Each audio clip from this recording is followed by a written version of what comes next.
Good afternoon. My name is Christy Matheson, and I'll be your moderator for today's press briefing. Before we begin, I'd like to introduce the Premier of Nova Scotia, Stephen McNeil, and Nova Scotia's Chief Medical Officer of Health, Dr. Robert Strang. Go ahead, Premier. Thank you, Christy, and good afternoon, everyone. Today we're announcing 10 new cases of COVID-19, all in the Central Zone. We have 142 active cases today in our province. While the majority of the most recent cases are here in Central Zone, we also are announcing a few other cases in the Western and Northern zones. Dr. Strang will have more details on the active cases in our province. But what is clear, based on the evidence from public health investigation, COVID is in the Central Zone and is trying to seep out into other communities. That's why we are conducting asymptomatic tests in communities around our province.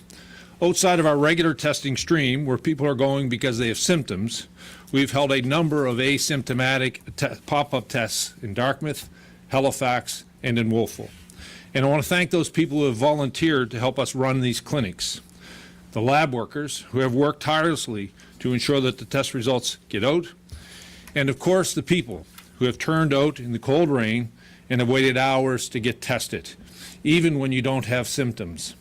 But by getting tested, you are helping those around you and you are keeping your community safe. This rapid testing strategy is not just an experiment. We are catching potential COVID cases. We have conducted over 5,000 tests so far, and 21 people have tested positive when they didn't have any symptoms. These people went home and isolated while they waited for the second test to determine whether indeed they were carrying COVID. This is a very good sign. Catching COVID in asymptomatic people is helping us contain the virus. But today we are also announcing another tool in our toolbox. It's mobile testing units. These mobile testing units will allow us to bring tests to community when and where it is needed. So tomorrow, one mobile testing unit will conduct tests in the Western Zone, one at Northeast Kings Education Centre. Dr. Strang will provide more details on that and others, but just let me say this. I am so grateful with the level of cooperation around testing. It is the best way for all of us to flatten the curve when it comes to COVID-19. Dr. Strang. Thank you, Premier. Good afternoon, everybody. And just to repeat a little, yes, we are reporting 10 new cases of COVID-19, all of them in Central Zone. We have now 142 active cases, and fortunately nobody is in hospital. Since the second wave began, which we officially started that October 1st, we've now had 226 total cases. 84 of those are considered resolved. It certainly is a positive sign that our numbers have stayed stable and relatively low for the last few days. That's certainly much better than I expected, and especially when you say we've significantly increased the amount of testing we've done in the last few days. That is a good sign that we're relatively stable. But it's much too early to relax yet. A low and stable number of daily cases is just one of the indicators we look to when it comes to lifting restrictions. We also look at the average number of close contacts for each case, which I did talk about that a little bit last week. That number has grown since Friday. We now have, on average, 8 close contacts per positive case. And to put that into context, during the first wave, there were an average of 3 close contacts per case. And that simply means that on average, everybody who recently has been infected with COVID, there's 8 people around them that have been in close contact. That's 8 individuals who themselves might become infectious and then spreading it to others. So you can see why I keep saying we need to reduce our social contacts, keep our numbers, the people that we're in close contact with outside of our households, low.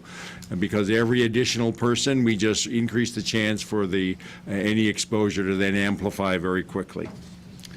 We also need to see, so we really need to see, that to me is a critical indicator, the number of contacts coming down before we can say that things are moving in the right direction. Another indicator is how the virus is spreading. At the beginning of the first wave, our cases were either travel-related or close contact of a travel-related case. But in the second wave, most of the virus activity is happening in social situations. And the restrictions we have in place are designed to limit that social spread.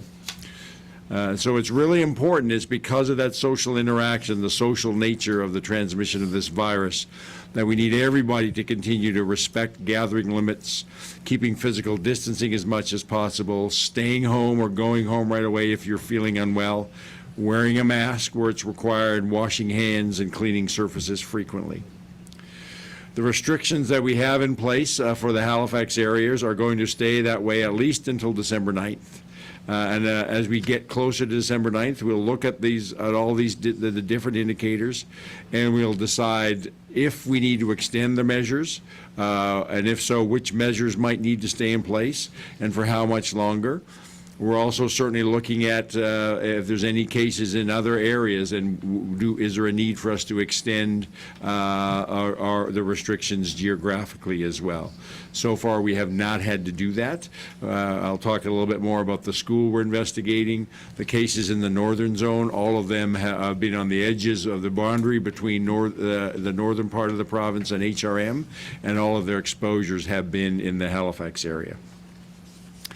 I do want to talk about travel restrictions for a minute, because part of our restrictions that were brought in last week is that we are asking people to limit their travel into and out of the affected areas of Halifax.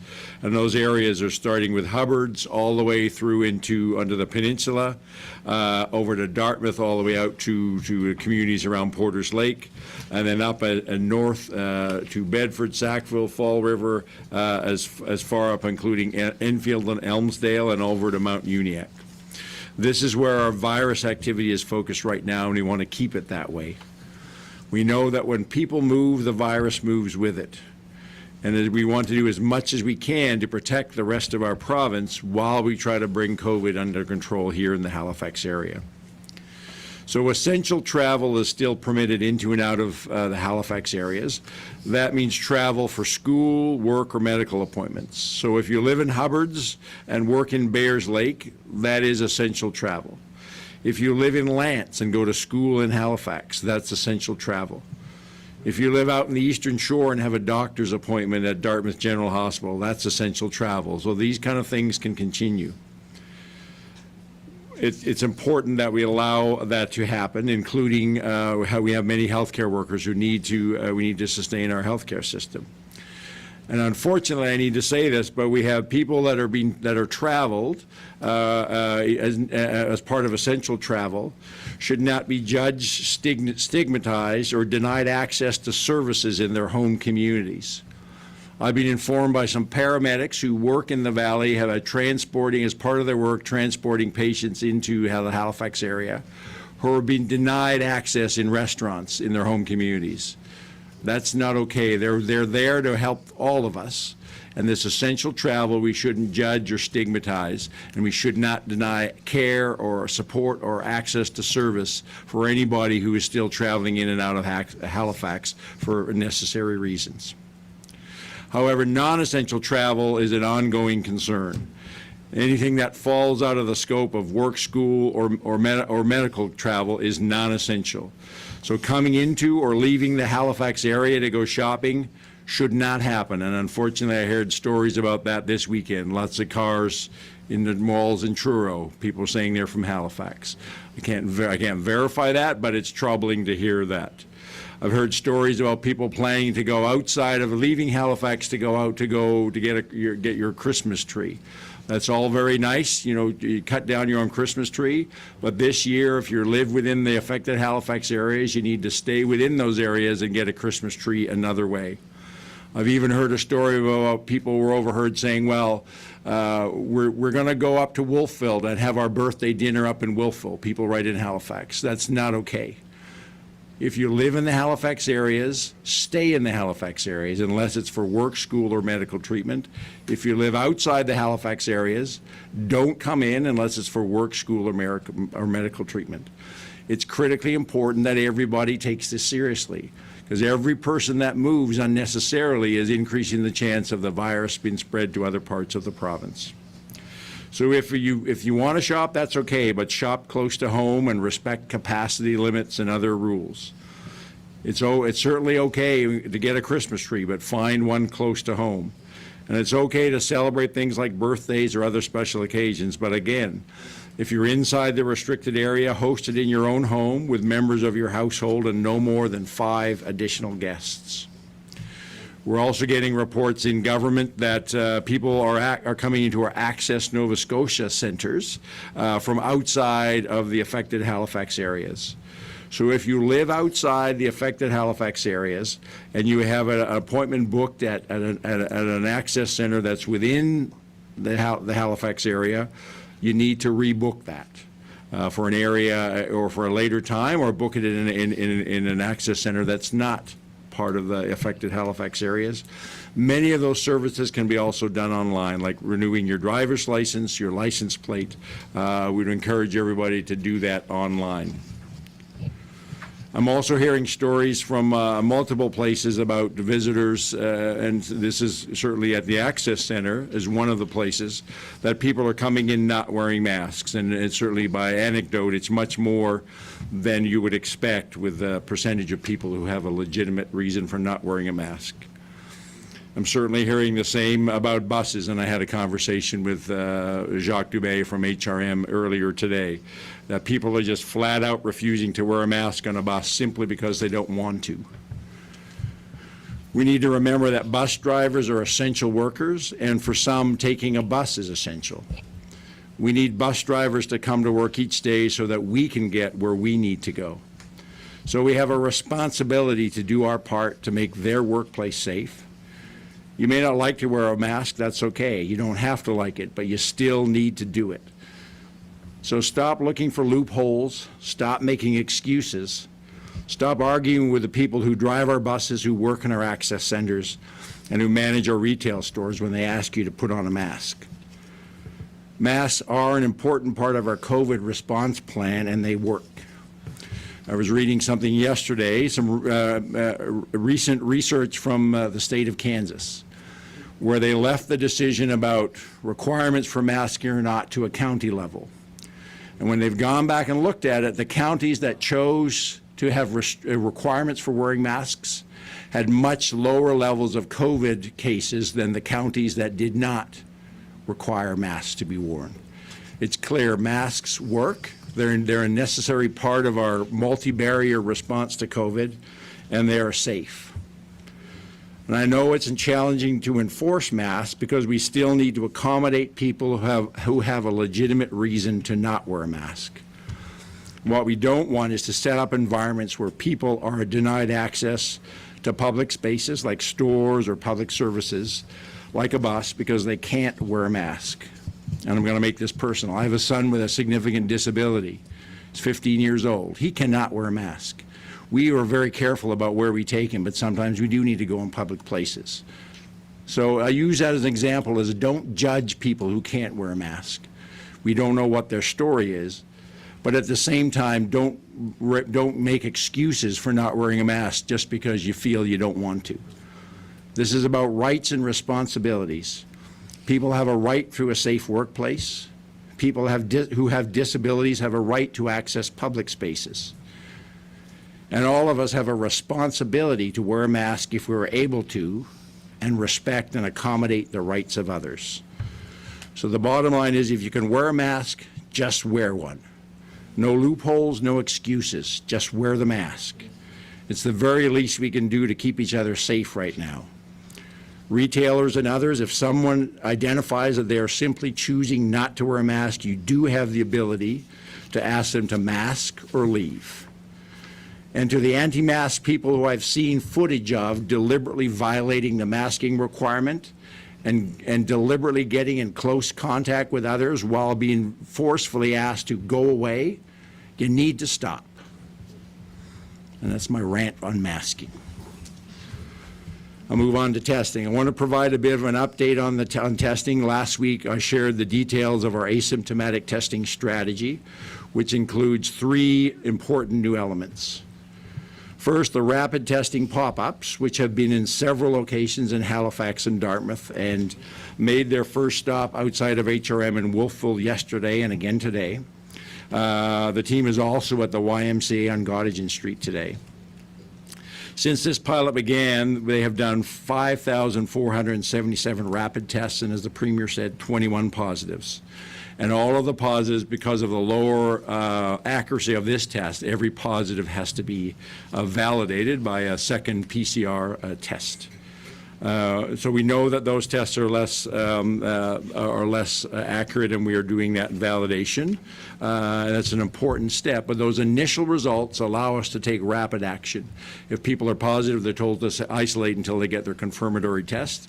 If they're negative, they said, well, it's a good sign. You're negative now. You still have to follow all of the COVID protocols, and if they're in one of the groups that actually have a higher risk of being exposed, like being on a notification list, then we actually say that they need to then, we're actually asking those people to go get a PCR test, which is the second stream that we've stood up. So for anybody, you may have heard that anybody right now we're saying in the 18 to 35-year-old age group, if you've been working or recently been in one of the late night bars or restaurants in the Halifax area, we want all those people to come forward. And we've had 8,300 people do that.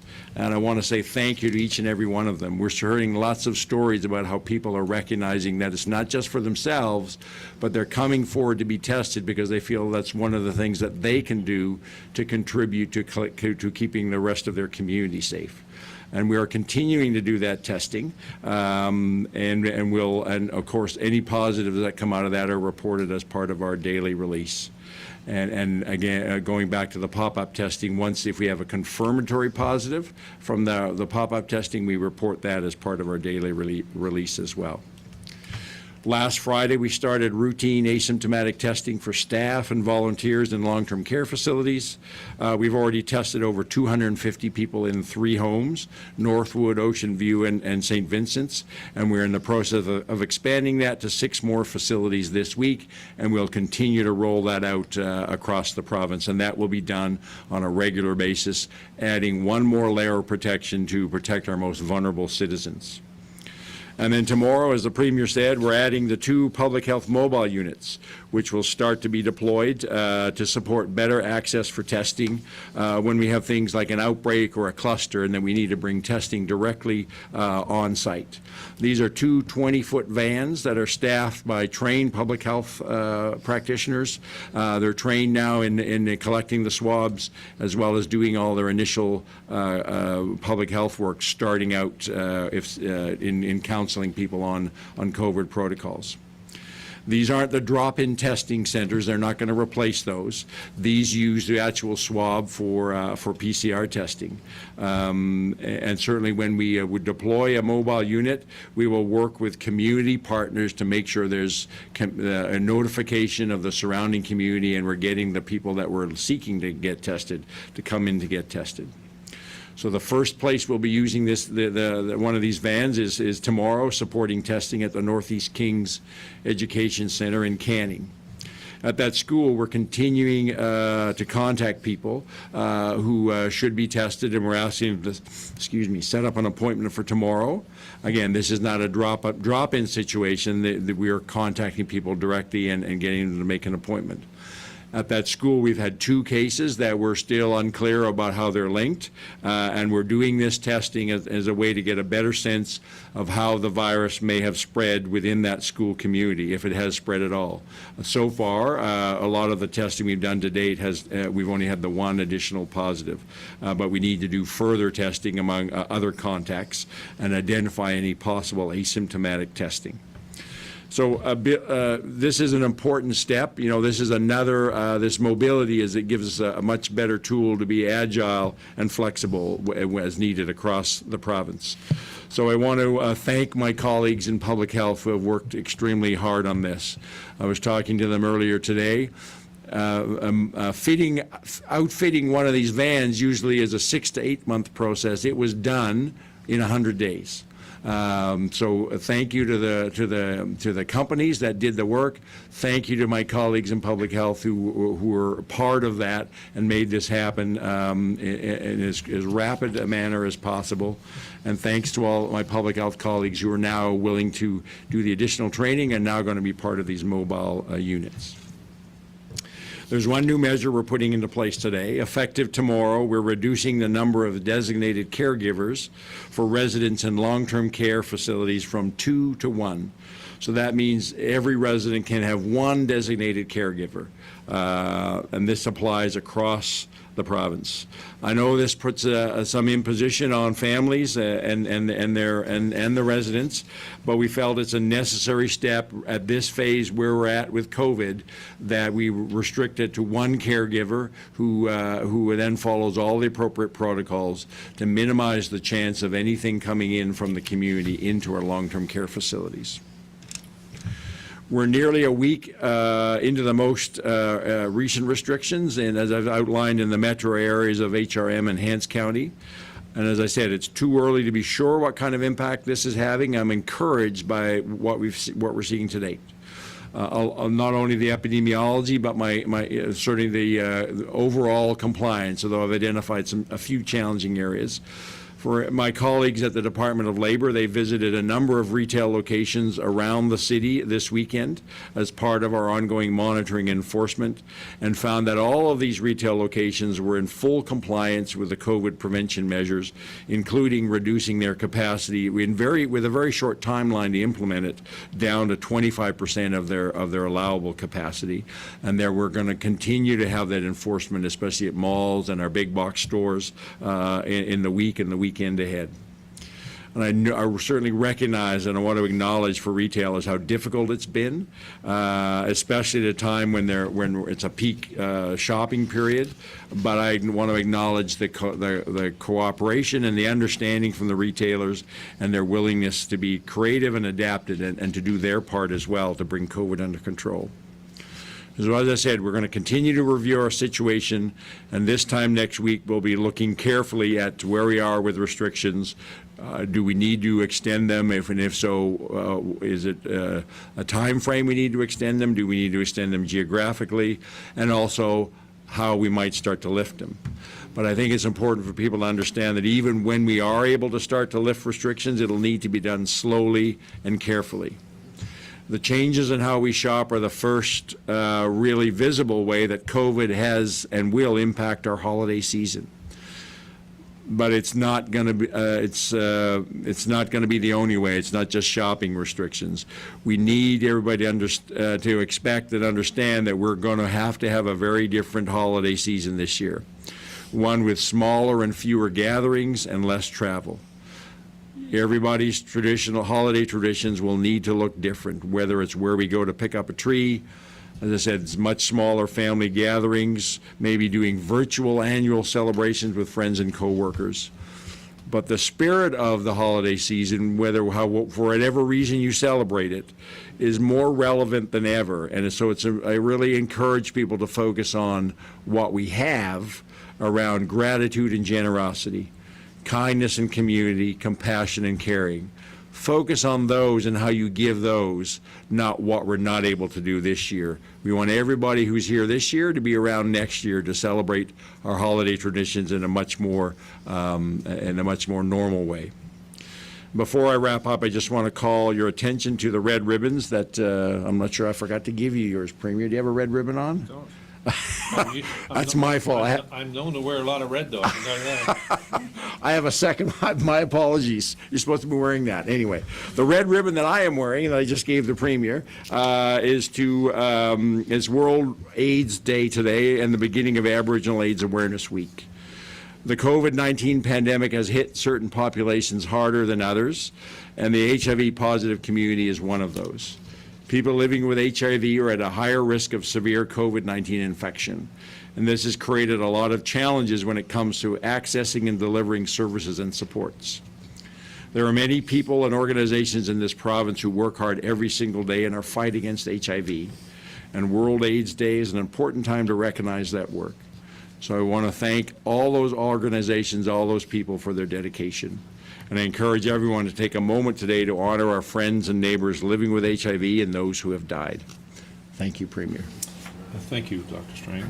Just before we turn it over to questions, I just want to give I think for both of us, Dr. Strang and I once again recognize Richard and Deborah who are with us They are ensuring that all Nova Scotians get the message, and I think we're all grateful that they continue to do that. So thank you on behalf of all Nova Scotians. Chrissy. We'll take one question and one follow-up in the amount of time that we have for today. First question goes to Canadian Press, Keith Doucette. Good afternoon. Dr. Strang, you mentioned your optimism around the numbers, and I find them fascinating in that 1 week ago today, as you recall, you reported 37 cases. We haven't had nearly that number, though the growth has been steady. So I'm wondering why we haven't seen the exponential growth. 37 didn't become 74, for instance, that we've seen in other places. And I'm wondering if it's because before you put on the restrictions, there was general adherence to measures that you'd previously put in place. Did that play a role, perhaps, in keeping the numbers down so far and recognizing that it's still early? So I think there's a couple of factors at play. Knowing that everything, what we see today, as I've said before, is a result of what happened a week to 2 weeks later. We announced, it was a week ago that we announced substantive restrictions that came into effect, it'll be a week ago this Thursday. Prior to that, for 2 weeks, we were talking more and more at our briefings about the concern about the growing trend. And I think a lot of people, thankfully, listened to that and started to adjust behaviors. I certainly also know that in talking with certainly the downtown restaurant and bars, because they were becoming more and more necessarily having to be identified as places of possible exposure, they were seeing that their business was starting to drop off as well. So I think there was some adjustment about people's activities even prior to us putting the restrictions in place. That doesn't mean the restrictions weren't necessary. They were absolutely necessary to make sure we were getting on top of the surge of cases, and I certainly believe without those restrictions, we would have a continued higher number of daily case rates. Follow-up, Keith. Around the restrictions, why wouldn't you just keep them, say, into the new year just to be safe? You may well, but you said you're going to reassess. But I'm just wondering that why wouldn't you say now that this seems to be going well? Why don't we just continue it to be doubly safe? So it's going well, but on this, every restriction has its own set of impacts. And our overall goal has always been to minimize the overall impact, balancing COVID, what's in place to control COVID, versus balancing all the impacts or minimizing the impacts from the COVID restrictions. So it would not make any sense at all to continue restrictions beyond the point where they were necessary. We may well be in a place where we have to extend beyond the 2 weeks. I fully expect that even if we're able to start lifting restrictions, we're not going to be able to go back to where we were over the Christmas period, but it would be nice if we were able to start to loosen up a little bit. All of those decisions are going to be made based on what we're seeing on the epidemiology, and it is too early this week. It'll be this time next week when we're really starting to take a hard look and going, where are we at, and having those conversations within government about what does the next week or 2 weeks start to look like. But I think it's important that people understand, as I said in my remarks, this holiday season, whatever your traditions are, have to be COVID safe, are going to have to be looking very different, even if we are in a place where we're starting to lift some of the restrictions. Next question will go to CTV, Natasha Pace. Thank you. Dr. Strang, I know that the lab processed more than 4,100 tests yesterday. I believe that's the most to date for one day. But we're still hearing that some folks are taking more than 72 hours to get the results back. So is there a backlog in folks getting their test results, and is the system keeping up with the testing? So we're aware of some of those challenges, and that is simply because of right now public health is calling everybody back with a test result. We also ask people to sign up to get a result by email. We need more people to do that, frankly. Lots of people aren't giving the email address, but we're also working at some other ways to expedite that kind of contacts that don't necessarily, if they don't have an email, that don't require somebody to make a phone call. So we're looking at urgent ways that we make this more automatic, if you will. But one of the ways we can do that right now today is that anybody who goes for a test, give your email, and that's the quickest way possible to get your test result back. Go ahead with your follow-up, Natasha. Thank you. Dr. Strang, I'm also wondering if there's an update on Bedford South School. I believe when you announced there was a case connected to that school on Friday, it says that the school will be closed until at least December 2nd. Do you know if that school will be open tomorrow, if it's closed for the rest of the week? We are in the final stages of testing the contacts. That's going very well. We've seen no new cases. I want to thank the Minister of Education and his deputy and the people working in public education for their cooperation with public health. But that school will remain closed at least until next Monday, and then we'll reassess. But we're very encouraged by the cooperation from the community, and the epidemiology that's coming back looks very good. Next question will go to Global's Jesse Thomas. Jesse, are you Thanks. I guess this question is regarding the testing strategy. We're seeing these pop-ups emerge outside of the Halifax region where we have these restrictions, and maybe that speaks to what the Premier said with cases seeping into some border areas. I'm just wondering if we need to see any further testing strategies be implemented just for the asymptomatic population. So we're certainly looking at that. The reason we've deployed it first into the Wolfville area is, as we talked about last week, we've got, a signal in the wastewater treatment there. We weren't sure what that means, but we need to pay attention to that. We also have a couple of cases in the local high school, so that certainly is very logically the place that we bring in that more mobile testing capacity, if you will. I think between the pop-up sites and the ability to stand up or increase capacity at existing access centers, or even stand-up temporary access centers, along with the mobile testing van now, it gives us several ways that we can be quite adaptable and flexible. And we're talking right now about where do we take those potentially next. We always have to be cognizant that we have a number of streams of testing that we're doing, and we do, while we have greatly pushed the envelope on capacity, there are some finite capacities that we do have to work within. But we'll continue to look at how we can push that capacity and where we might want to go with this next. Certainly the asymptomatic testing is an area we're seeing that we need to pay more attention to, and that's been a discussion across the country. I think one of the things Nova Scotians should be proud of, quite frankly, is the number of options that we have in our province to deal with COVID-19 when it comes to testing. In fact, we've had the continued testing model that we were using all along, where we had particular sites that were fixed in communities. We now have this pop-up site where we can actually move to a community where, as Dr. Strang just described, we potentially see a sign, as the community of Wolfville had identified. And now we have these mobile units which can actually put us directly on a site. Whether it's a school, a work site, it allows us to, or if we see a particular area where we see an outbreak, we can be in there in a hurry. That's a great tribute to the flexibility of public health and the cooperation that we've been able to do together. And I am very, very optimistic about our ability to actually test and control this, as long as every Nova Scotian continues to do their part, which is follow the public health protocols. Keep 6 feet, wear your mask, wash your hands, and if there is any indication that your community or family has an outbreak, we will show up. Go ahead with your follow-up, Jesse. Thank you. This is, I guess, just regard to the other strategy with asymptomatic testing with healthcare workers.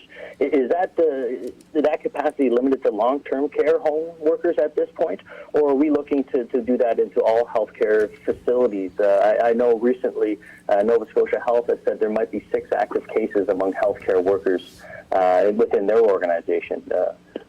So that asymptomatic testing is for long-term care facilities. That is simply because all those workers are in the community.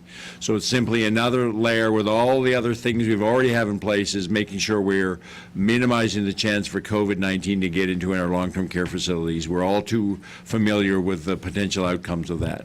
It's important when it comes to other types of healthcare workers. It's important to understand that we have no evidence at all that their exposure was because of their work while they were providing care. There all of the cases we've had in healthcare workers, and this is true across the country to the greatest extent, but certainly in Nova Scotia, all the healthcare worker cases, they've been exposed as part of their social activities out in the community. So there's no plans at this point of time to be actively screening all the healthcare workers in the acute care system.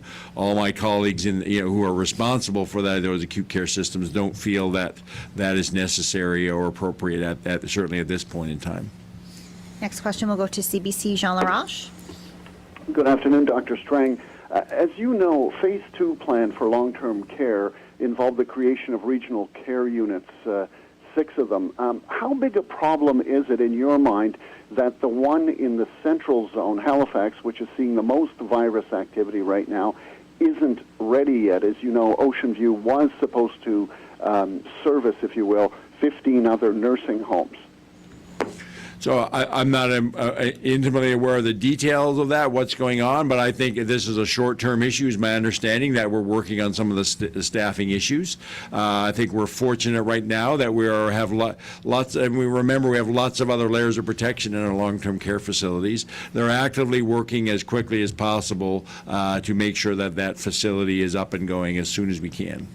Go ahead with your follow-up, Jean.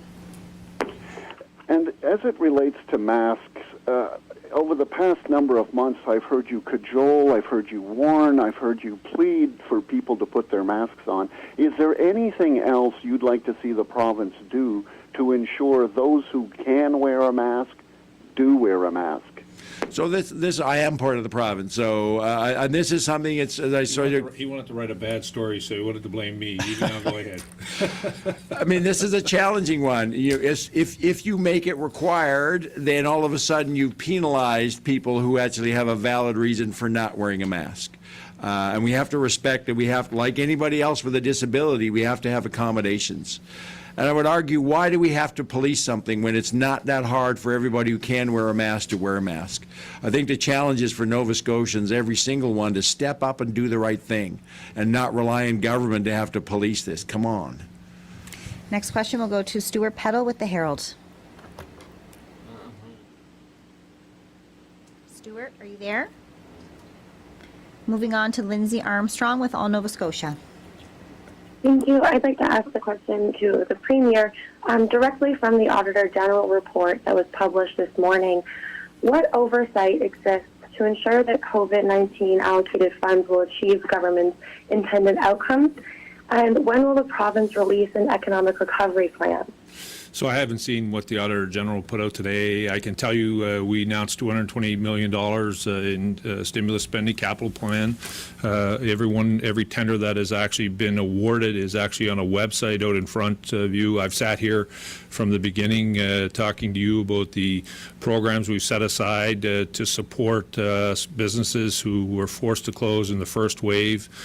We set aside a program to deal with some of our tourism icons. All of that money has been accounted for, articulated to you and your colleagues. And we will continue to work with health. Obviously, there's some investments we're making in healthcare that'll be part of financial update when the minister makes that in the coming weeks related to healthcare. There was a cost associated with shutting down, for example, some of our surgeries that would be in the first round. I would also say to you there's a cost to our province. We were the only Canadian province to ensure that early childhood educators were paid through the entire wave as we closed them to make sure and to deal with the issues. But all of those things have been accounted for and will be part of the financial update and financial statements of the province of Nova Scotia. Go ahead with your follow-up, Lindsay. Thank you. I'm curious about the oversight piece of that question. Is there a function to ensure that the money is doing exactly as it's intended regarding COVID-19 support? Well, I think you just described the Auditor General. The Auditor General has been the oversight really for not only my government, but for governments in the past. They continue to put out articles that will and review the spending in hindsight often, not at the moment in time. They usually review it in hindsight, pass judgment on whether or not it was the appropriate spending and whether it achieved the outcomes. I can tell you I am grateful for the men and women who have been hiring and rehiring Nova Scotians back in into our workforce. Grateful for those Nova Scotians who've been on the construction side of our economy that continue to thrive through this period of time, keeping job sites safe. I'm grateful for the universities who've found a way to continue to welcome people into our province, young, energetic, educated people who are looking to be educated here, but also helping to build what I consider to be the skill bank of this province. That will be what we build out of this on, that kind of investment. We will continue to do that, but as always, the Auditor General, the opposition, you, the media will all pass judgment over the decisions we've made in hindsight, and I look forward to reading them whenever that happens. Next question will go to Paul Legier with Radio Canada. Yes, hi. This question is for the Premier. I'm working on a piece on the Auditor General's report today as well, and I'm just wondering what you would say to people who might look at the figures in this report and be worried about the increased deficit and net debt. So I haven't seen what the Auditor General put out. I'm assuming you're referring to the province. I can tell you very proud of the fact that our debt to GDP ratio was over 38% when I came into government. We were on track to meet 30 by 2024. Obviously, this has made some adjustments to it. It's why we had to make all those tough decisions early on, so that we could invest in Nova Scotians, we could invest in our economy, diversify our economy, provide new opportunities. We, as a province, leading into this pandemic, had seen the third consecutive year where more young people were choosing to live and work and create a family and grow a job in Nova Scotia. We saw an investment in the startup community, second only to Waterloo inside of Canada. So the foundation of coming out of this pandemic is solid.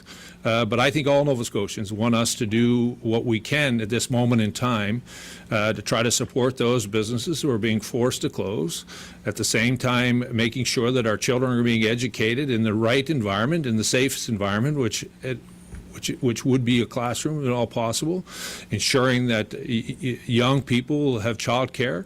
Those are the things that we continue to invest in and will continue to invest in.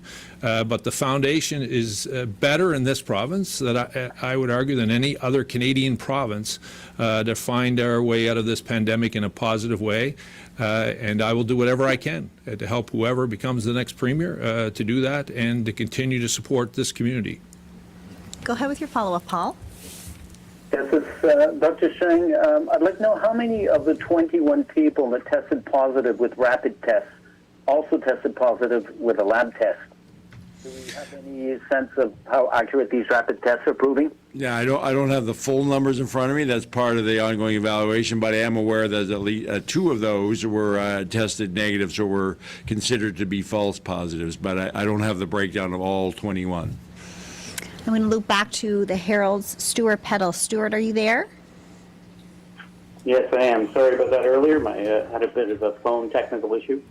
My question is about the Northeast Kings Education Centre. We had heard through the grapevine that while students are not in school while it's closed, that teachers and staff are. Wondering if that is correct, and if so, how does the epidemiology show if that's safe or not? So that has been the normal practice during this period of time. When we shut the school down, we go in and do an extra deep cleaning. I want to tell all Nova Scotians that at the beginning of September, we continued to increase the cleaning in every school across our province. But once we have a situation where the virus is in, we close it completely, go in and do that cleaning, and then our teachers go back to school as we keep the student body home, and online learning or support will happen from the individual classrooms out to those kids that are home, those students that are home. But if a teacher is a close contact to that virus, then of course that teacher would also be home for a 14-day cycle. Go ahead with your follow-up, Stuart. Follow-up is about the general restrictions. We've also had a business owner reach out who is running a fitness business, and they say that their model of business is more conducive to one-on-one that benefits social distancing. So they're wondering about the closing of their business might lead to further reductions of basic health and welfare, as they saw with their clients earlier with the longer-term shutdown. a lot of their clients who are older missed out on their workouts and essentially became less healthy. So that person brought their concerns to us, wondering if there's possible to do an exemption for a business model that is doesn't have such a large clientele coming into one space. So I'm aware of that situation.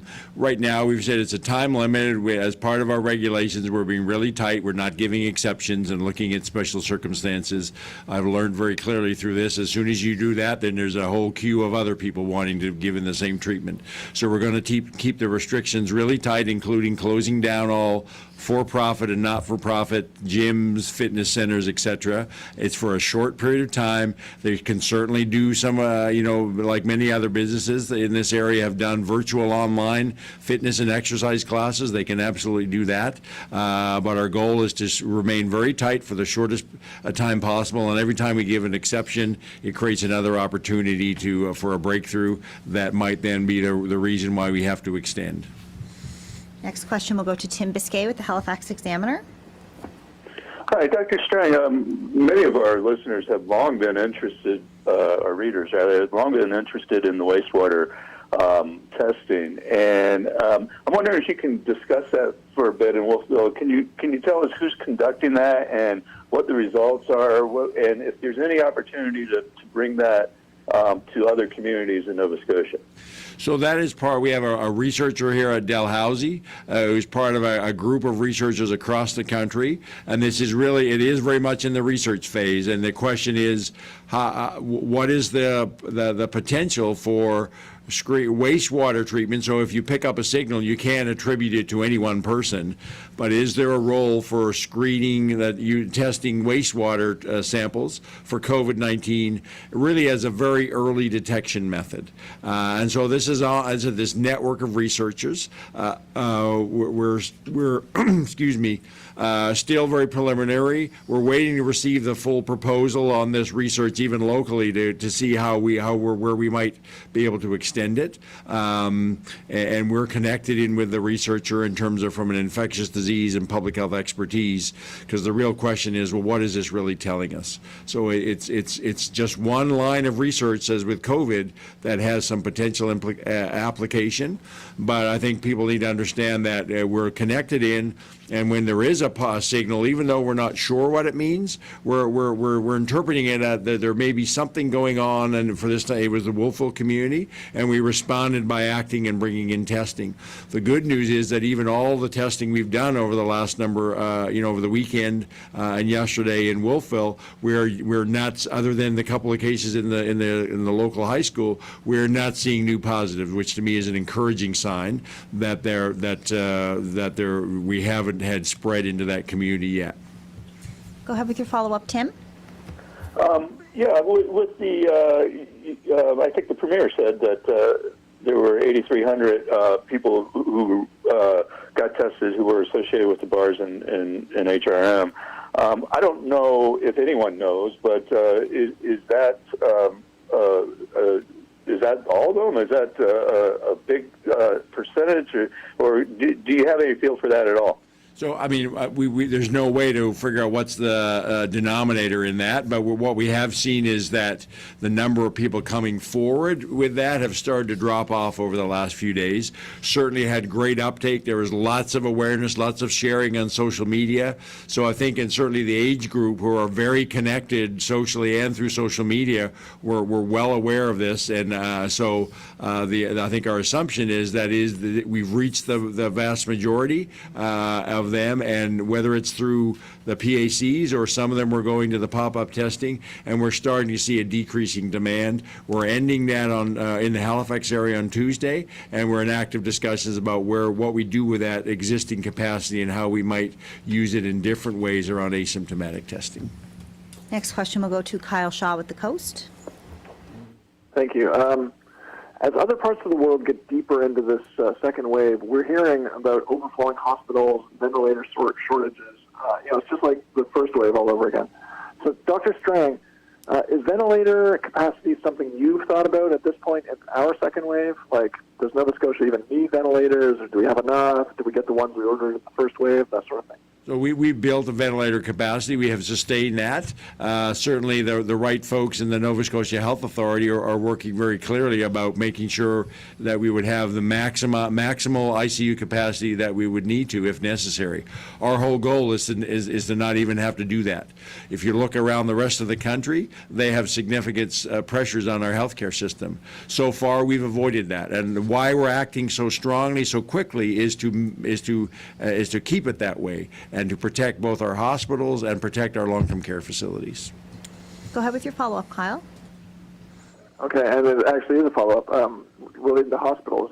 It's just amazing how we're at almost 150 active cases and nobody's in the hospital. So can you describe like the typical sort of care scenarios that these patients are getting and how exactly you've managed to keep them out of the hospital? I heard that some patients are on a blood oxygen machine at home, and somebody at the hospital is able to monitor them, but I have no idea if that's accurate. And just wonder, how you've done this. So I don't get into the details of individual care. The reality is that and I can't comment whether that's actually happening or not. The vast majority of people, in this age group, there's a significant proportion who are asymptomatic, no symptoms at all. The vast majority of them have mild symptoms and don't need, maybe a little bit of outpatient care. But there is a risk for severe disease. I don't want to diminish that, even in this age group. What we're doing, though, is trying to desperately work as hard as we can to keep the disease from spreading, both geographically, but also keep it within this age group where the risk of severe disease is the lowest. And what we don't want to do is then have it spread into older demographics where then the risk of severe disease and the requirement for hospitalization and then the risk for death becomes substantively higher. That's why I keep coming back to all Nova Scotians need to pay serious attention to this. We're at a place in this second wave that outside of the Atlantic Canada, no other province is in. They've missed that opportunity. We have the ability to get in control of this second wave and prevent those impacts on our healthcare systems and our long-term care facilities. But it requires everybody to do what we're asking them to do. No slippage, and I can say it again, no loopholes, no excuses. We can do it, but it needs everybody to do what we're asking them to do. That's how we keep each other safe. I don't want to continue to add to this, but I do want to. This is the reason, as Dr. Strang said, we acted the way we did early on, to ensure that those of us who may be carrying the virus but feeling well, or quite frankly not having full symptoms, passing it on to someone who might have other underlying health issues. But to go back to the beginning of your question, knock on wood. We stay awake, quite frankly, ensuring that our acute care system is functioning. But let me reassure you and every Nova Scotian listening, if they require access to our acute care system, they will not be denied that. We have worked very hard to ensure that no one is being kept out of our acute care system because we don't want to put them on a ventilator or don't want to put them in the system. We are doing everything we can to prevent them from requiring or needing that. But the healthcare system will be there, continue to be there. We work with our partners at Nova Scotia Health Authority. We work with public health, and it is always focused on our healthcare system and the health of Nova Scotians. That's all the time we have for questions today. Thank you, Christine, and thank all of you. We are still under tight restrictions here in Halifax and some of Hants County, and those restrictions are also impacting people in other communities. You can't take a drive from your community to go see a loved one, and we've reduced the number of visitors in our hospitals and reduced the number of caregivers in long-term care homes. And of course, we've closed some businesses in our province, and I'm really sorry for that. But we need to continue to respect these restrictions. The question early on that was just asked a few minutes ago about our healthcare system, that's why we need to continue to respect these restrictions so that we can take care of one another. One of the things that we've relied on in the first wave was our ability to be kind to one another. Today is known as Giving Tuesday, and we are known for our generosity. Giving Tuesday encourages us to do nice things for people or find other ways to give back to our community, like supporting a local charity. We're also known for looking out for our neighbors. It's something we've always done. And I know it's hard to imagine, but right now in this pandemic, the best form of kindness is keeping your distance. So show your neighbor you care. but please do it 6 feet away and wearing a mask. It's the best thing that we can do for each other right now.